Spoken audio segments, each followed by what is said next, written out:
पुढच्या महत्त्वाच्या बातमीकडे वळतोय। कर्जमाफीवरून आता मंत्री बाबासाहेब पाटील यांनी वादग्रस्त विधान केलं। लोकांना कर्जमाफीचा नाद लागला असं वादग्रस्त विधान त्यांनी केलं। एका कार्यक्रमामध्ये बोलताना त्यांनी हे विधान केलं, ज्यामुळे बाबासाहेब पाटील यांच्या विरोधकांसह सत्ताधाऱ्यांनी देखील त्यांना धारेवर धरलंय। राजकीय नेत्यांसोबतच नागरिकांनी देखील विरोध केल्यानंतर बाबासाहेब पाटील यांनी अखेर दिलगिरी सुद्धा व्यक्त केली आहे।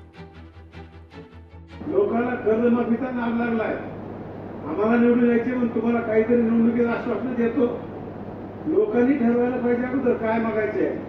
एखाद्या गावामध्ये निवडणुकीत आदिलबाईंसारखा माणूस गेला आणि लोकांना सांगितले की आमच्या गावाला नदी आणून देईल, त्याला आम्ही मतदान करणार। त्याने काय मागा ठरव ना। आदिलबाईंनाच म्हणले आजची वेळ हल्ल्याच्या नदी देऊन टाकू तुला। म्हणून मित्रांनो, मागणाऱ्यांनी काय मागावं ते ठरवा। निवडणुकीत आम्हाला निवडून यायचे म्हणून आम्ही देखील आश्वासन देतो। या सगळ्या गोष्टीचा आपण विचार करायला पाहिजे।